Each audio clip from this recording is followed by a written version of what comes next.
Four HBCU football teams played Division I opponents last night, and the results were not pretty. Howard, Jackson State, Arkansas Pine Bluff, and North Carolina A&T lost by an average margin of 38.7 points. Arkansas Pine Bluff lost by 70 to Arkansas. Jackson State was the only team of the four to give their opponent a game. They lost to Louisiana Monroe by 16. No debates, no speculation, just the info you need. That's your KBLA Sports Minute. I'm Ray Richardson on KBLA Talk 1580. I need your dollar, that's what I need. KBLA Talk 1580 celebrates small businesses, the enduring lifeblood of our community, with the launch of the KBLA SMB Marketplace. For the first time, small to medium-sized businesses will have an opportunity to promote their goods and services on KBLA and take advantage of our powerful reach and local marketing power. The SMB Marketplace is hosted exclusively on KBLA1580.com and is accessible from all our social media channels. Whether you're a small mom and pop restaurant, a car dealership, or a professional practitioner, we invite you to join in this new KBLA Talk 1580 initiative to promote your business. As a Black-owned small business, you don't want to miss this unique opportunity to gain new customers on KBLA Talk 1580. For more information, contact us today at smb@kbla1580.com. That's smb@kbla1580.com. At KBLA Talk 1580, we've got your black. And if I share with you my story, would you share your dollar with me? Time to get it. Hey, I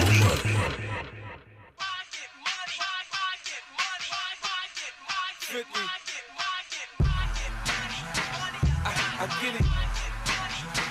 I get it. Yeah. I run New York. I get it. I get it. Yeah. It is a Freedman Friday, and in the spirit of reparations, I want to encourage all of us to keep the conversation going on social media about this topic, and also whatever parties, barbecues, or family shindigs you are getting ready to embark on this Labor Day weekend. I hope you will bring what you've learned and what you've taught to those parties so we can keep educating our community, our families, and one another. That's part of how we make sure the momentum continues around the issue of reparations, the debt that is owed to us. Right now, though, I want to bring you some more conversations from the Democratic National Convention in Chicago, Illinois. I had a chance to sit down with State Senator Lola Smallwood Cuevas, representing California's 28th District. Okay, it is the California Delegation Breakfast. We are in the Hyatt Regency in Chicago, Illinois, but we're really all in the context of the Democratic National Convention. And I'm so happy to have with me a woman who was elected to the California State Senate in 2022, representing the 25th District. That means Ladera Heights, View Park, Arlington Heights, my house, Arlington Park, Baldwin Hills, Century City, and many more, including Mar Vista and West Adams.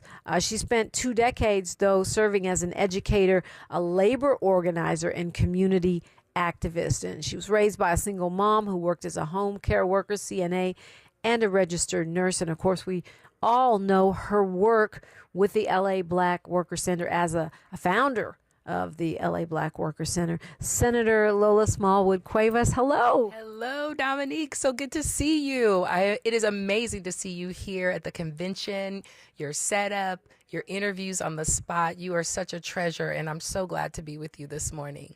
Thank you, Senator. It's funny, too, because we talk on the radio, but we have to come, thousands of miles to see each other in person. That's right. That's right. But because we're all so busy doing great work, building, informing, and protecting and defending and lifting up our communities. And so your work, my work, and as I look at all of the amazing elected officials from Los Angeles County, I saw Supervisor Holly Mitchell, saw Congresswoman Kamlager talk so much about how excited we were to see our mayor at Paris and her presence here and speaking on the stage.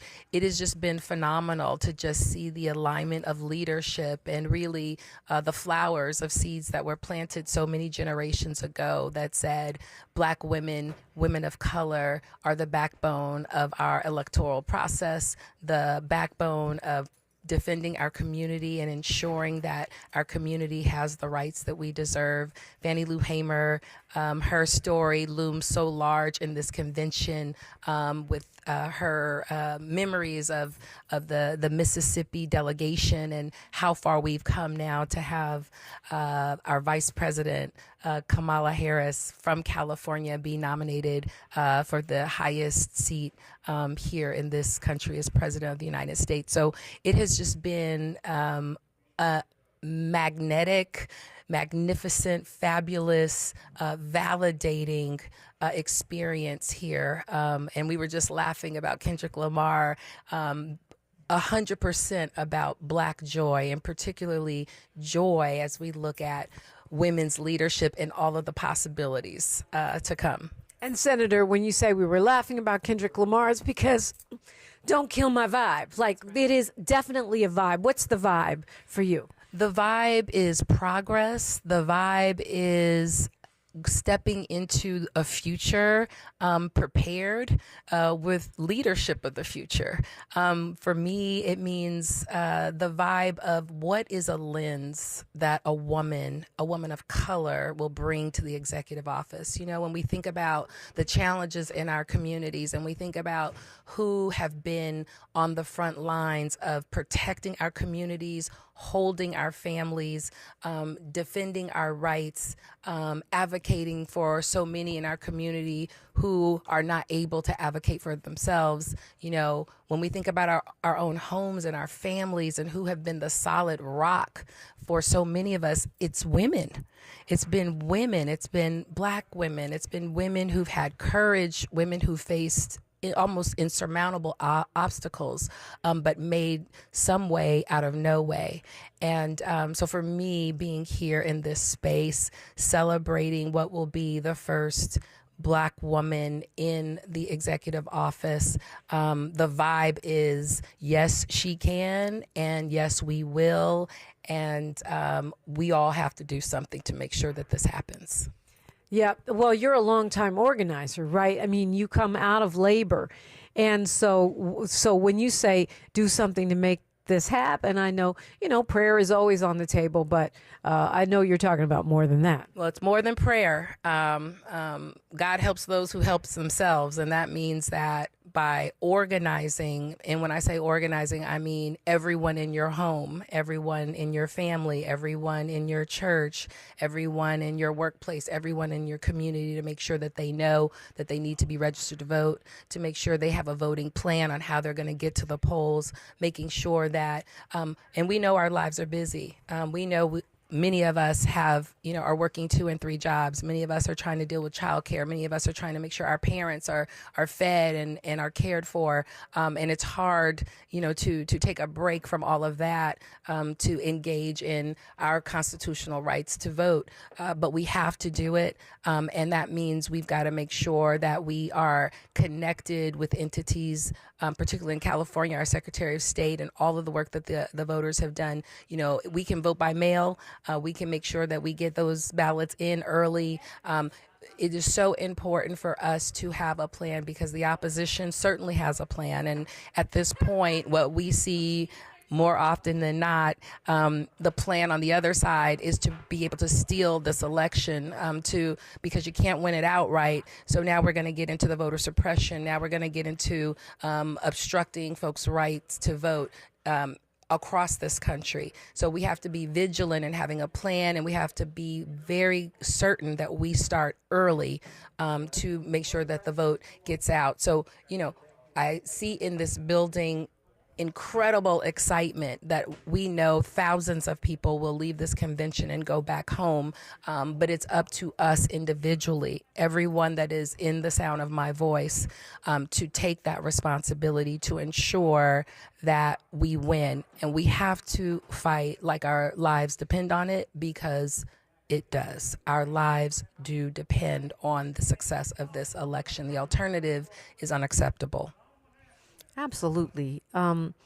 Last night was pretty incredible. Actually, to be honest, I feel like the convention itself, what's happening on the stage, what's happening in the gallery, and even the caucuses has been very, very well produced, very flawless. Yeah, I got some issues with logistics, but that's another conversation for another day. So what stood out for you last night? There were some really amazing moments. There were so many amazing moments and such a diversity of speakers. But, our vice president, I really listened to what our future vice president had to say. And it's so funny because, you talk about middle America, you talk about Nebraska and Kansas and, all of the middle America that he's come from, Minnesota. But you just think, he's talking about, our neighbors and minding your business. He's talking about, you don't have to be in your neighbor's business, but you do have to take care of your neighbor because that's part of your neighborhood and your community. And when your neighbor is cared for, we're all cared for. And it just made me think about, my family and my roots. I live in Los Angeles. I love Los Angeles. It's the big city, but my folks are from the farm. My folks come from tobacco farms of North Carolina. And I remember, my great grandmother talking about minding your business. And so it was what I've taken away from this convention. And I think for the first time, we've grappled within this party, understanding that there is difference and that not just in a rhetorical way, but our differences help us also to understand the commonalities and focusing on where are the things that we have commonality and build from those values and experiences. And I think that was really expressed very well last night. And I think it creates an alternative, authentic narrative that our communities understand and know, and why this ticket is the ticket that really reflects a lot of our experiences. And so for me, as I was watching folks around me listen to that speech and listen to, Oprah Winfrey is, one of the greatest communicators that we have. And, her message about the independent, right? A wealthy Black woman who is an independent, but talking about, we have to use common sense and not deal with the nonsense. So I felt that we had a very powerful message. It resonated. And I think we have all lived through a Trump administration and know exactly what those comments mean. We understand exactly what they're saying because we saw firsthand that the alternative is all about nonsense, all about chaos, all about stripping us of our rights, and all about dividing us and removing any possibility of common ground. And in order for us to go forward, in order for us to move forward, we cannot allow that administration to drag us down into the past. Something you said a couple minutes ago, you talked about, how many of us have had in our own lives leadership of Black women, whether it be our mamas, our big mamas, aunties, whatever. And it's just when you were saying that, it kind of struck me like, why are we all acting like women leadership is something so different? For Black folks, you can be in denial if you want to, but it's not different at all for us, is it? It is not. It is not. In fact, our experience has always been the strength of women, primarily because our men were so hunted. Our men were so emasculated. Our men were so threatened that women took up that mantle of protecting all, including our men and our children and our families. I think it's a legacy of slavery, as so much in our lives is, as so much in this country is, and so much in our culture is. And Black women have not only taken on that role and responsibility of being the strategist to figure out how all of these pieces come together for uplift, but we've also done the work. Our families, my mother, I grew up with a single mother, and her mother worked, and her mother worked, and her mother worked all the way back to the fields. And so we've always been understanding economics. We've always understood how to be able to use the education we have to figure out and strategize a way forward. We've always been the entity that took on the responsibility of protecting and defending communities. And I would say it's a very unique experience. Certainly white women didn't have that same experience that we had as coming to this country as labor and understanding the connections between economy and our bodies and our community, and how do we hold our children and families together when the law says it's perfectly okay to pull them apart. Our women have had to navigate policies and practices, cultural and community and family devastation, and still come out where in 2024 we have a woman of color, a woman who identifies as a Black woman running for the highest office in the land. It is an incredible story. It's an American story that we still have yet to be heard, primarily because of misogyny and sexism that hasn't fully recognized the power of women, and particularly Black women and our roots. But, I'm proud to be, a daughter of Ida B. Wells. I'm proud to be a daughter of, the Ella Bakers. I'm proud to be a daughter of amazing women, Beverly Smallwood, my mother, who instilled in me those kinds of instilled in me those values, but not through words, but showing me what it meant to be a strong woman, what it meant to be a leader, what it meant to be the breadwinner, the anchor and navigator of a family. And, I think all of the women in the arena, and you could see the reactions at the convention, are absolutely excited and thrilled and ready, and most importantly, validated. Senator, can you stay with me for one more short break? I know you got to go, but I have one more question I have to ask you before I let you go. KBLA Talk 1580. KBLA Talk 1580 is an intervention. When we come forward, includes you. KBLA Talk 1580, turning pain into power. Tabitha Smiley's new book, The Covenant with Black America, 20 years later, is now on sale everywhere. This classic text shot to #1 on the New York Times bestsellers list almost 2 decades ago. If you have the original book, you will surely want to get this 20th anniversary edition with powerful new contributions from today's leading voices. This 20th anniversary edition presents a compelling blend of historical insights and contemporary urgency in this critical and unprecedented election year. Get your copy of The Covenant with Black America 20 years later today. Hey, I got a question for you. You hate bending over to put on your shoes? Wish you could just put them on standing or sitting without ever having to touch them? If so, then I have the shoe for you. Introducing new hands-free Skechers Slip-ins. With new Skechers Slip-ins, you just step in and off you go. You don't even need to lace up. So how do Skechers Slip-ins work? Well, there's a special smooth comfort pillow in the heel that helps your foot slide right into place. So just step in them and go. Find new hands-free Skechers Slip-ins for the whole family at a Skechers store, Skechers.com, or wherever stylish footwear is sold. Girl, I have a secret. When I get stressed out, I get sweaty. That's why I use Secret Clinical Antiperspirant. It's like my own secret weapon. For 72 hours, I get Secret's strongest protection against sweat caused by stress, heat, and activity, because you know how crazy life can get. Plus, it's made with advanced odor fighters that don't just cover up smelliness. They help prevent it from happening in the first place. Believe me, if I weren't wearing Secret, I'd be a hot, smelly mess. Thankfully, Secret works. Sometimes I struggle to get to sleep. My body stopped for the day, but my mind is still running. So I take ZzzQuil. ZzzQuil, the world's #1 sleep aid brand, has a range of non-habit-forming products to fit you and your family's needs. Invest in a great night's sleep for the best you tomorrow. I'm awake and ready to take on anything. Better days start with ZzzQuil nights. Explore our products at ZzzQuil.com. Use as directed. Keep out of reach of children. Did you know your life insurance is an asset you can sell? I'm Jay Jackson, CEO of Abacus Life. For almost 20 years, Abacus has been purchasing life insurance policies from seniors just like you. And at abacuspays.com, we've created a free policy value calculator so you can find out the worth of your policy in just seconds. There are no fees and no obligations.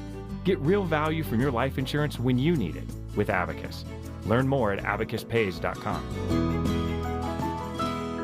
Thanks for waking up with Dominique DiPrima on KBLA Talk 1580. I am so blessed to have Senator Lola Smallwood Cuevas here with me, certainly one of the most progressive members of our California state legislature, definitely the most worker conscious, coming from the founding of the Black Labor Center, Black Worker Center in Los Angeles. Senator Smallwood Cuevas, I consider myself a progressive, a real one, not a poser one. And this is a bit of a moment for us because there are some progressives that say, we should be with Dr. Cornel West. I love Dr. Cornel West, and of course, Dr. Melina Abdullah is my friend. Or maybe Jill Stein might better reflect our values. Some people might even be losing their minds and thinking of voting for RFK, although we're being told that he is stepping down and may endorse Trump, may get that cabinet appointment from Trump. But as a progressive, how do you make the calculus of, a full-throated endorsement of the Harris-Walz ticket and not, focusing on someone that may be more specifically aligned with positions that we agree with, like Cornel West? Well, part of democracy is having debate and different ideas and perspectives, and certainly we should. We must have that. We need to have that.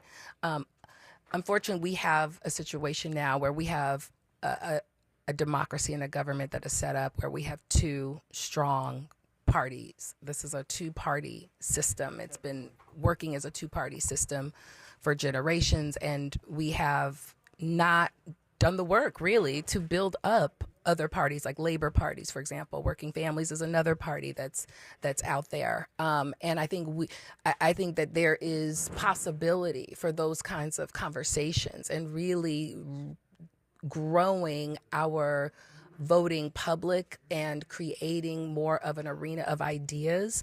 But in this moment, we know what happened in 2016. Where we had a division and a split in our progressive bloc.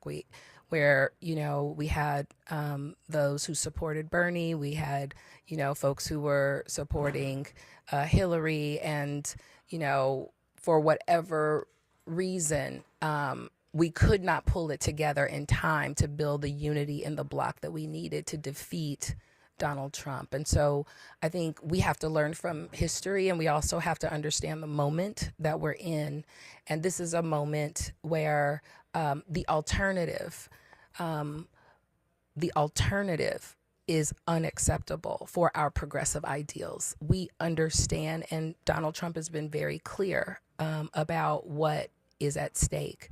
2025 project and that radical authoritarian movement has a blueprint, as the vice presidential nominee talked about last night. It's a promise to further dismantle our democracy. And though I understand the frustration when we have Democrats, for example, vote against and actually kill a bill that I had up in the state legislature to advance things like diversion, which actually helps reduce crime and increases people's ability of not returning to prison. To have Democrats stand up and vote against a tool that has proven to work in our criminal justice space, it does hurt, and you can become disillusioned.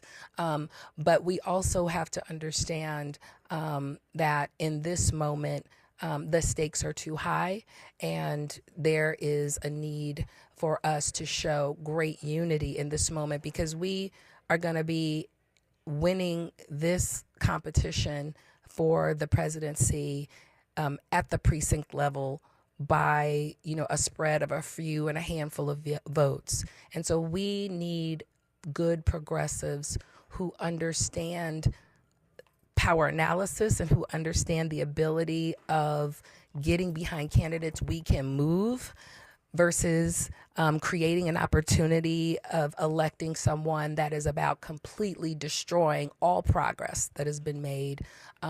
We have to understand that opportunity. And so, though I believe in progressive values, though I absolutely understand the need to challenge and move our parties closer to the left and to real authentic solutions that our communities need and deserve, I am not going to exchange an opportunity to have a candidate that will listen and can be moved for someone that is looking to annihilate our communities. And finally, thank you for being so generous with your time. But finally, I want to ask you about your legislation and pivoting back to California for a moment. Do you have a call to action for us? The call to action is let's pay attention. We're in the national convention and talking about the presidential race today.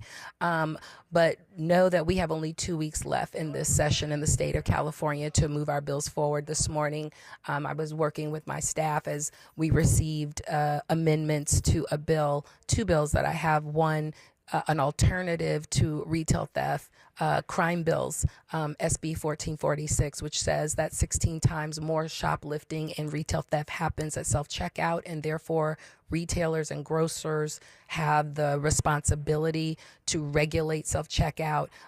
It should not be on the backs of Black and brown poor communities to go to prison and to have felony charges for nonviolent shoplifting crimes while $10 billion are stolen every single year out of self-checkout.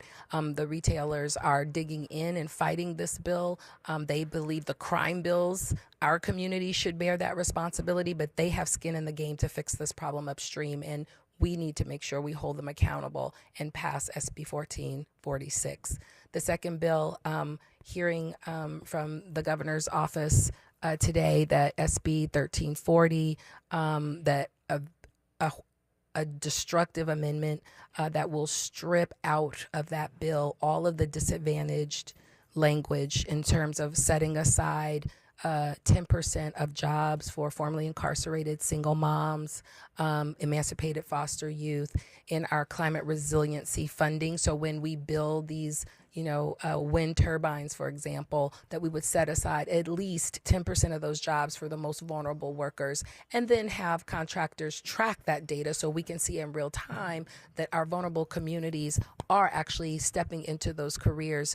I just learned that the governor's office is asking us to remove that language from the bill, which essentially is the heart and soul of the bill. And so we have to fight back and figure out ways to ensure that in California, we live up to our narrative, a progressive state that cares about the most vulnerable communities. And the way that we do that is to ensure that we're creating good jobs for them, and that business is working with us to address a crisis which we've identified as retail theft in the state, that employers are working with us to ensure that we don't just put people in prison, but we also deal with the problem where it's happening, and that they have some responsibility in that. So I'm asking for folks' support to please call the governor's office on SB 1340 and your local legislator at the state level to support SB 1446 so that we can pass that bill to hold grocers accountable to our communities.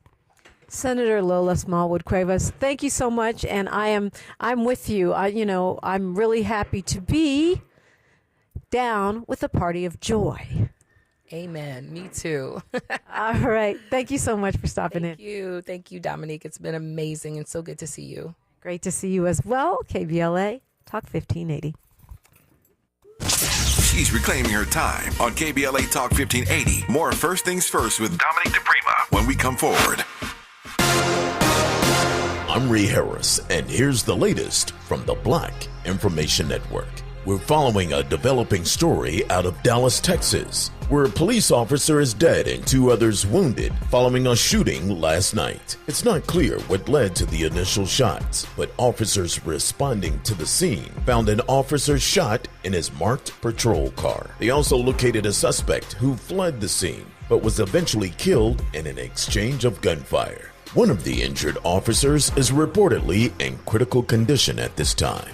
Forecasters are closely watching a tropical wave that could be the next tropical depression or storm. The system is currently producing some disorganized showers and thunderstorms over the central tropic Atlantic. And that's the latest. I'm Ray Harris on your home for 24/7 News, the Black Information Network, and BINnews.com. Joe Buck and John Smoltz welcoming you back to the City Center Convenience Mart. Uh-oh. She's looking at the cigarettes, but she just grabs the gum off the counter. Stand Up to Cancer and Rally want you to reduce your risk for cancer. Go to takeahealthystand.org. Is this the time? This is the KBLA Sports Minute with Ray Richardson. The Dodgers are the first Major League team to reach 80 wins. They beat Baltimore last night to build some momentum for their crucial 4-game series at Arizona. Game 1 is tonight in Phoenix. The Dodgers lead Arizona by 4 games in the NL West. The Angels snapped their 7-game losing streak with a shutout win at Detroit. It was the Angels' 6th shutout of the season and their first since July 6th in Chicago against the Cubs. The Angels are back home tonight to start a 3-game series against Seattle. 4 HBCU football teams played Division I opponents last night, and the results were not pretty. Howard, Jackson State, Arkansas Pine Bluff, and North Carolina A&T lost by an average margin of 38.7 points. Arkansas Pine Bluff lost by 70 to Arkansas. Jackson State was the only team of the 4 to give their opponent a game. They lost to Louisiana Monroe by 16. No debates, no speculation, just the info you need. That's your KBLA Sports Minute. I'm Ray Richardson on KBLA Talk 1580. Around here, we don't believe in victimhood. We believe in raising our voices, amplifying black voices in the climate conversation. We're KBLA Talk 1580. Tips to help improve basic steps for building a budget in 2024. Building a budget can help you achieve and reach your financial goals. With a budget, you can keep track of your spending, avoid and get out of debt, limit overspending, pay bills on time, and build solid savings habits. What's the best way to get started? Figure out how much to set aside for expenses, like rent, mortgage, bills, groceries, and entertainment. Understanding your past financial habits can help you make the proper adjustments for your budget. Adjusting to a budget can take time as you work to find the right balance, but keep working on it. For more financial health tips, visit chase.com or stop by a local branch. This segment is sponsored by J.P. Morgan Chase & Company.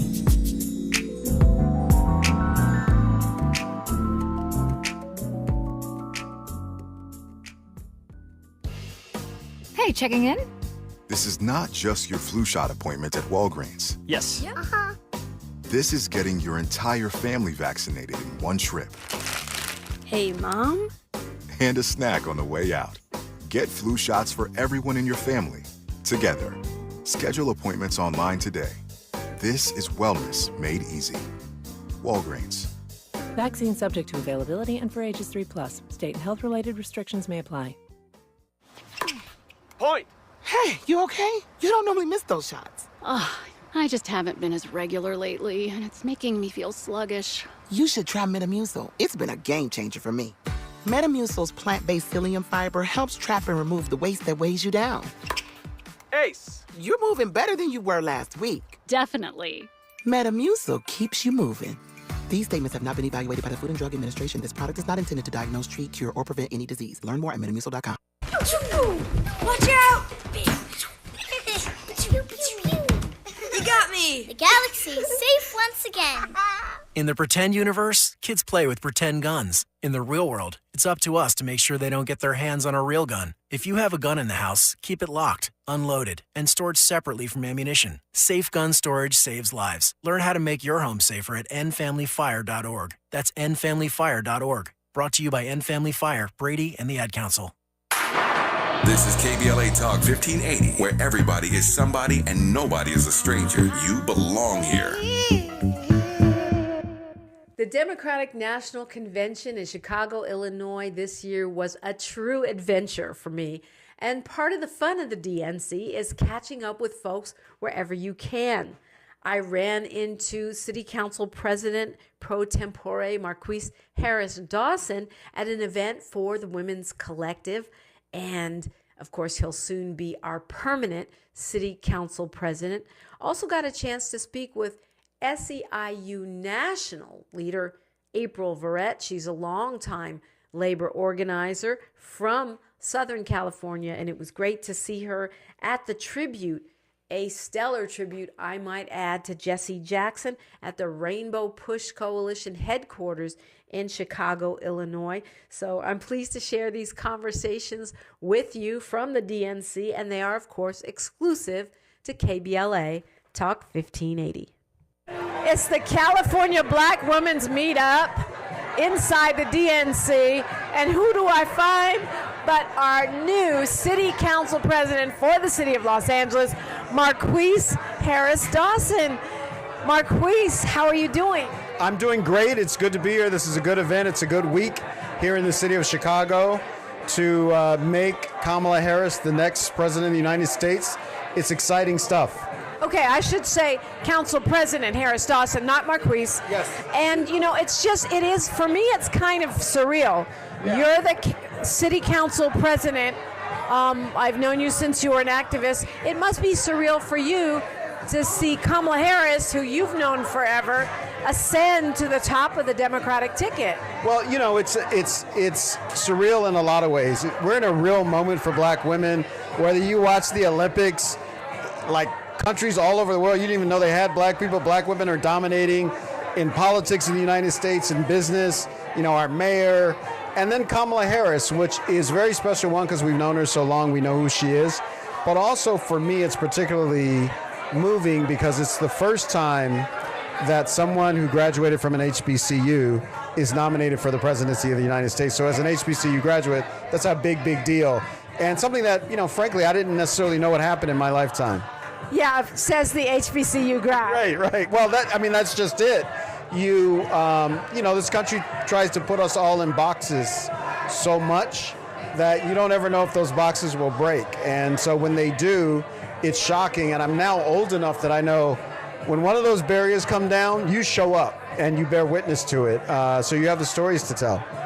It's a kind of a big moment for California and the Democratic Party as well, right? It's a big moment for the California Democratic Party, you know, whether it's, you know, Maxine Waters and Julian Dixon from back in the day to, you know, Barbara Lee and Karen Bass and Holly Mitchell now.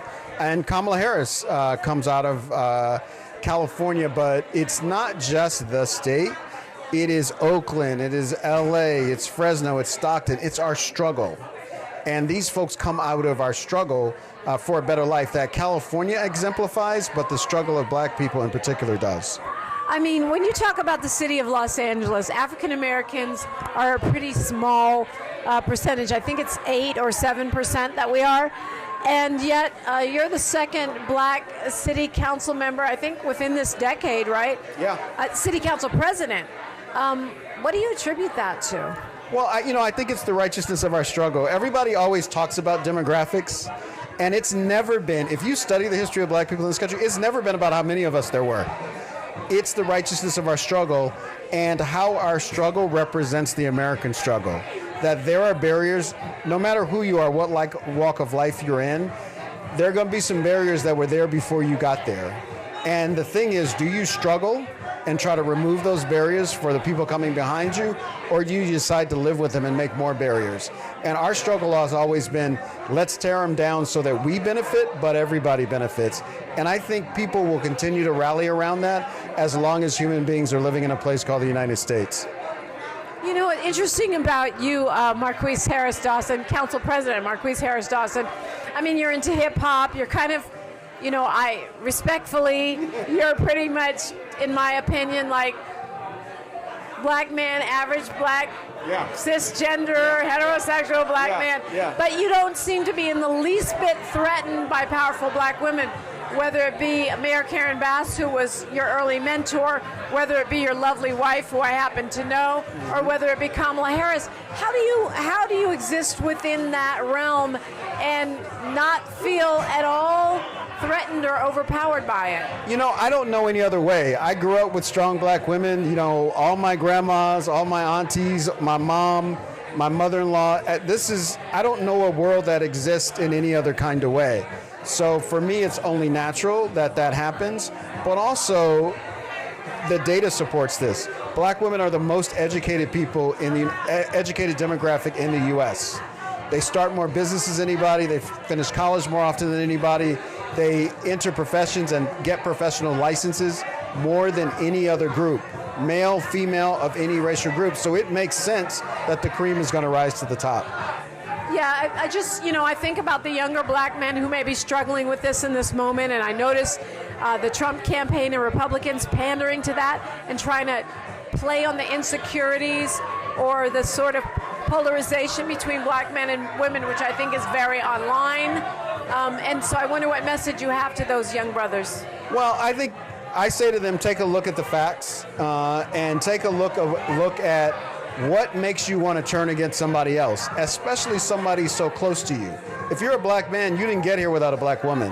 Now, what your relationship with that woman is could vary, but the fact is you didn't arrive here without a black woman. And so what is it in your life that puts you in a position where you're susceptible to an argument against the person closest to you? And then I think once you do that, then you can move past it. I think what the Republicans do, what Trump does, is plays on the discontent that black men have, the insecurities that black men have, and where black men feel like we haven't done as much as we should, so we're looking for somebody to blame. And I think when you step away from that and look in yourself, it makes it really natural to support your sisters, your auntie, your mama, your neighbor, your teacher, and all the rest.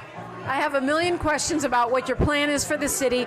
I'll save those for when we're back home in Los Angeles. So I'll land on this question. What do you hope we do or pursue or come away from this convention this week with as progressives? As progressives, I think I hope we come away with play to win, swing for the fences. We can win this thing. These old barriers that, you got to have a DEI candidate, i.e. a boring middle-of-the-road white guy, in order to win. I think we smashed that, and we'll show that that's never true. And people don't have to be evaluated on that basis, that they can be evaluated on how much excitement they bring, how much hope they bring, how much energy they create, as our Vice President Kamala Harris is doing. I hope we end once and for all this business that you got to be down the middle of the road, white guy, average, boring, in order to be successful. Council President Marqueece Harris Dawson, thank you so much for talking with us today. Thank you. Good times. It's good to see you all. Great to see you too. Just coming off the stage at a tribute for Jesse Jackson. I think we have to go this way. What an incredible speech from SEIU President April Verrett. Thank you for taking a moment to talk with me. Congratulations to you. Thank you so much, Dominique. It's good to see you again. It's been a minute. Yes, indeed it has. It's great to see you, and I haven't had a chance to congratulate you in person. We've been so proud of you for taking on the National Union. Thank you so much. I just want to say to all of my friends in LA and across California, I miss you, and I would not be in this position if it was not for the time I spent in Los Angeles. We absolutely miss you too, but we're giving you up for a good cause. What does this mean tonight? Why is this such a big moment vetting Jesse Jackson? I think it is important in this moment as we are looking to the future.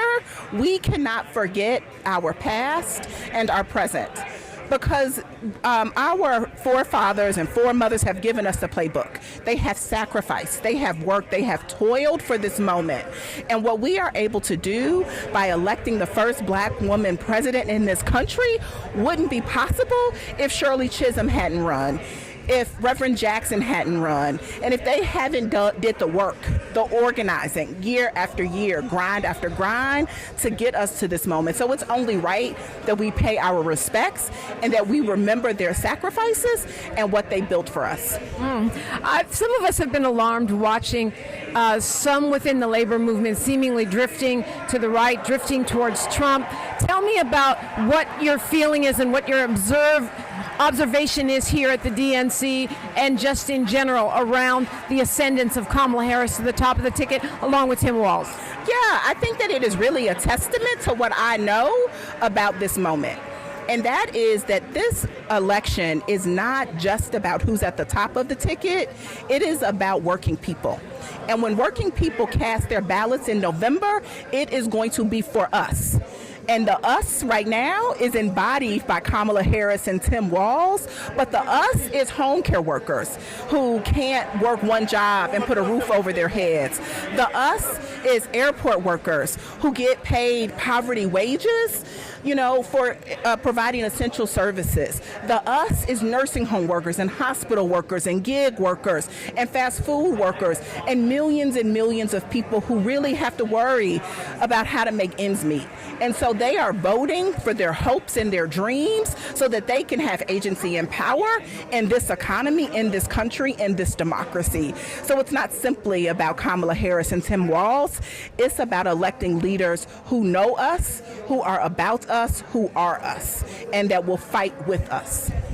And what are you tracking? I mean, is there anything you want us to keep an eye on in this election when it comes to labor? For those of us who would like to see a higher minimum wage, for those of us who would like to see protections for workers who are union and those who are not, like what you said, it's not just about the top of the ticket. What else should we be tracking? Well, I think it's also important, just spending another second at the top of the ticket.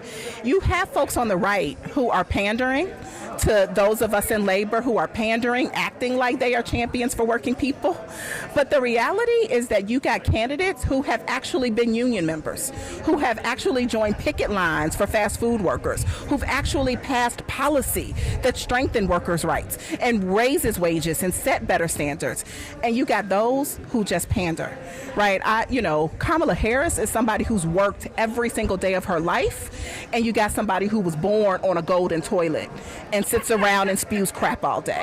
So I just think we gotta not let us get distracted by the pandering that is really targeted to divide us. Absolutely. Well, thank you so much. I know you got a lot to do this DNC, and it's great to see you, April Friend. Thank you, Dominique. Thank you. More of First Things First with Dominique DiPrima when we come forward. For all of us, this generation and the next, there is simply no place in our lives for litter.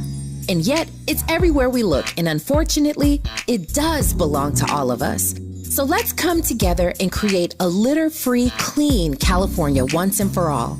Remember to properly dispose of your trash and recycling. Secure truckloads with tarps to keep debris from flying out. Clean out your car when you're at the gas station. Take pride in your community by organizing a cleanup event or join a cleanup event near you. Zero litter is the goal. Join us at cleanca.com. That's cleanca.com. Let's do it together. Brought to you by Caltrans. cleanca.com.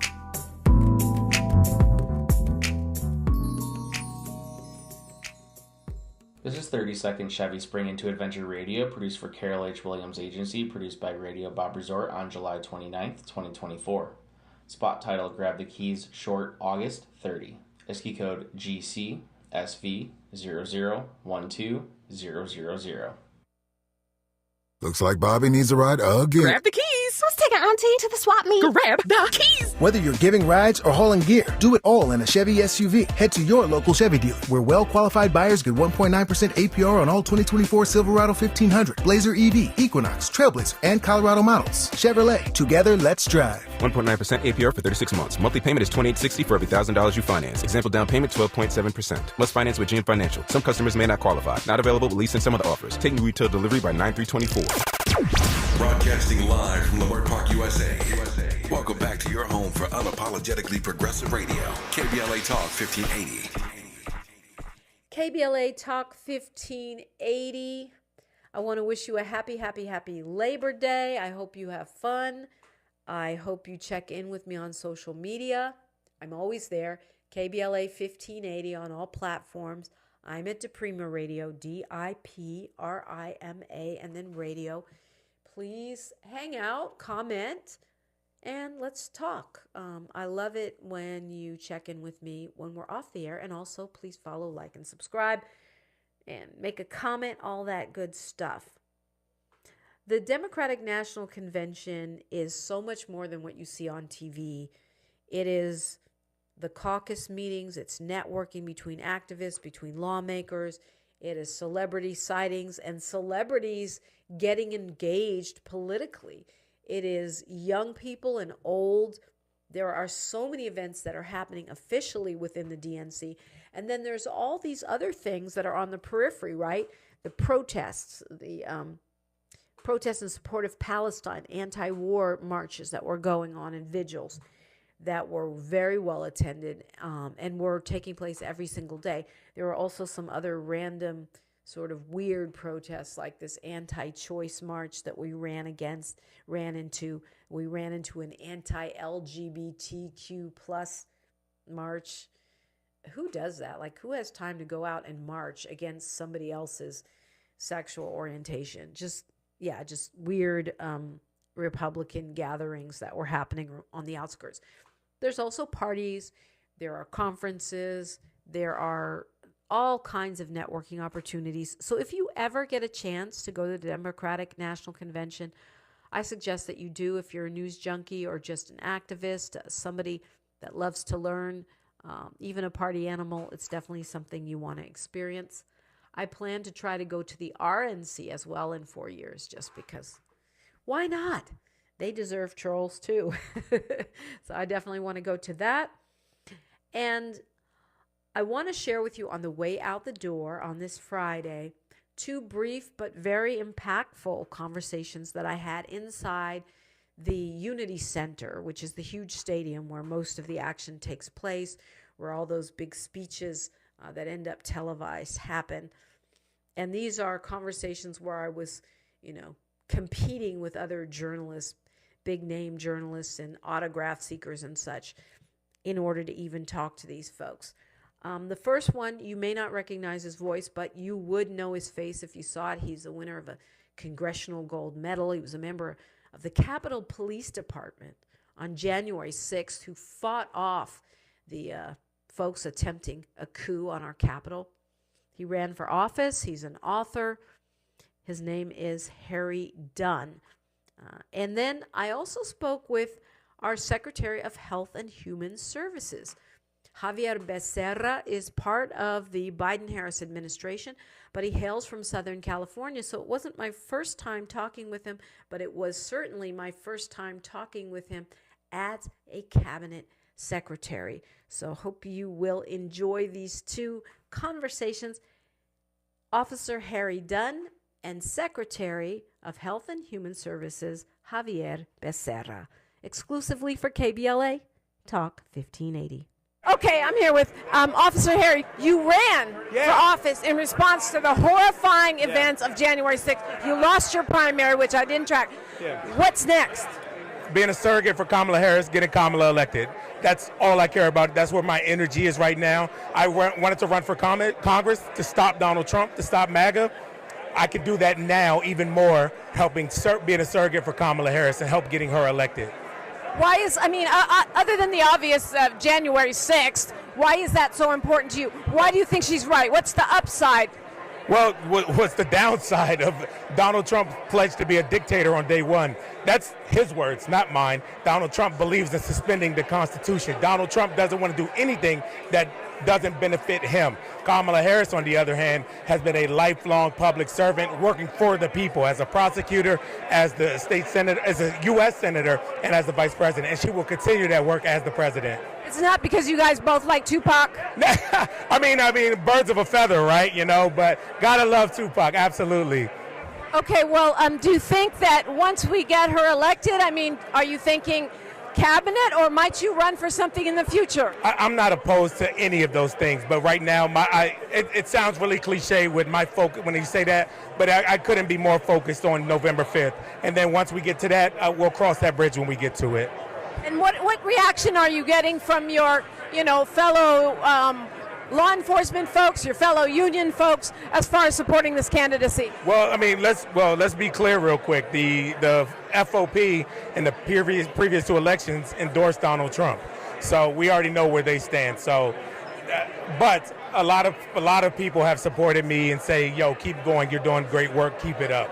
So it's the grassroots, not the official organizations. That's what it should be. It's about the people, not these organizations, not these groups. It's about the people. But where does that leave you? I mean, I'm a man of the people. That's why I became a police officer, to serve the people, to protect and serve. I believe in safe communities. I believe in public service. I believe in being a police officer for the right reasons. So that's easy. That comes natural to me. Public service is what I signed up for over 15 years ago. So no problem going against the FOP and taking your own path? No, not at all. Not at all. Hard no.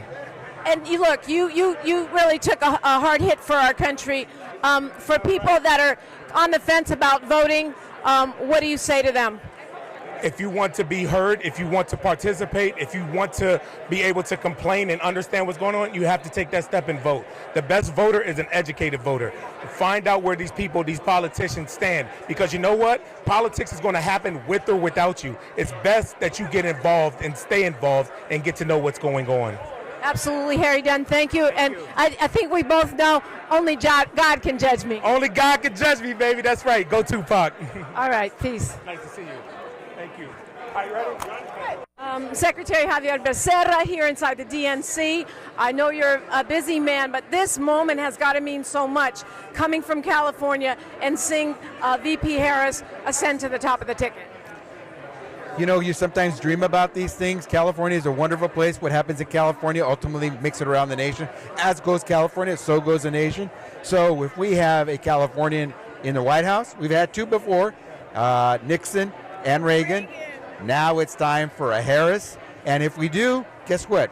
As goes U.S., will go the world. And so we're gonna have real leadership, someone who's proven herself firm but fair. And with Tim Walz, man, we're just going to really knock this one out of the park for working class families. Now, what about from a health lens? I mean, you're HHS secretary. We've had so many challenges right now. What will Harris mean for healthcare in this country? So let me answer that question broadly, because I can't speak, believe it or not, I cannot speak about everything I've done. Got it. Yeah, so I will tell you broadly that what you've seen under Biden-Harris, you will continue to see, but amplified, because there are more people working today than before the president took office. In fact, he's had more people get to work, find a job, than any president in 4 years that under our lifetimes, I think. And so what we're going to see is that continue. That'll be the same when it comes to college admission. That'll be the same when it comes to new business creation. That'll be the same when it comes to access to health care and insurance. All those things will continue to grow, because now you're going to have a president who comes from a family where they had to earn everything they got. And that's the beauty of this, is so many people work so hard to prove that they've earned this, and yet sometimes they're shut out. A President Harris is going to make sure that door is open for those who've really worked hard to earn it. Secretary Becerra, last question. I know you have to go. What do you have to say to your Chicano, Latino, Pocho community in California and around the country about getting behind Kamala Harris? To my querida comunidad, I simply say, we can make, Senator, good to see you. Good to see you. To my querida comunidad, I simply say, we can make the difference. We can decide who becomes the next president of the United States. Salga a votar. Be the difference, because we can make things happen. Sí podemos. Gracias. Claro que se puede. Sí se puede. The DNC was quite an adventure, and I'm glad you could come along virtually and audio visually. I'm always happy to be in conversation with you on social media or wherever we might meet. You can find me at KBLA 1580 on all platforms, or you can find me on my personals at DiPrima Radio, DIPRIMA, and then radio. I'm going to leave you with a quote in the spirit of Labor Day from A. Philip Randolph. He says, "Freedom is never granted, it is won." The best of Tavis Smiley's up next. He's got highlights from the week that was. I'm Dominique DiPrima. History is now, and we are making it together. Until next time, one love. KBLA 1580 Santa Monica. I'm Ray Harris, and here's the latest from the Black Information Network. We're following a developing story out of Dallas, Texas, where a police officer is dead and 2 others wounded following a shooting last night. It's not clear what led to the initial shots, but officers responding to the scene found an officer shot in his marked patrol car. They also located a suspect who fled the scene, but was eventually killed in an exchange of gunfire. One of the injured officers is reportedly in critical condition at this time. Forecasters are closely watching a tropical wave that could be the next tropical depression or storm. The system is currently producing some disorganized showers and thunderstorms over the central tropic Atlantic. And that's the latest. I'm Ray Harris on your home for 24/7 News, the Black Information Network, and BINnews.com. Joe Buck and John Smoltz welcoming you back to the City Center Convenience Mart. Uh-oh. She's looking at the cigarettes, but she just grabs the gum off the counter. Stand Up to Cancer and Rally want you to reduce your risk for cancer. Go to takeahealthystand.org. This is the KBLA Sports Minute with Ray Richardson. I'm a bad man. The Dodgers are the first Major League team to reach 80 wins. They beat Baltimore last night to build some momentum for their crucial 4-game series at Arizona. Game 1 is tonight in Phoenix. The Dodgers lead Arizona by 4 games in the NL West. The Angels snapped their 7-game losing streak with a shutout win at Detroit. It was the Angels' 6th shutout of the season and their first since July 6th in Chicago against the Cubs. The Angels are back home tonight to start a 3-game series against Seattle. 4 HBCU football teams played Division I opponents last night, and the results were not pretty. Howard, Jackson State, Arkansas Pine Bluff, and North Carolina A&T lost by an average margin of 38.7 points. Arkansas Pine Bluff lost by 70 to Arkansas. Jackson State was the only team of the 4 to give their opponent a game. They lost to Louisiana Monroe by 16. No debates, no speculation, just the info you need. That's your KBLA Sports Minute. I'm Ray Richardson on KBLA Talk 1580. Here comes the money. Here we go. Money Talk. Here's what happens when you advertise on KBLA Talk 1580. 3, possibly 4 weeks ago, I heard an advertisement on your radio station from a company called Grid Solar. I would love to have that phone number so I can reach out to them with reference to solar panels being installed on my property. Our listeners are aware and engaged, but more than that, they are loyal. When they hear empowering messages that uplift their community and help them live better lives, they respond. No medium reaches this coveted Black audience like KBLA Talk 1580. So, hit us up today at smb@kbla1580.com and let us help you connect with our loyal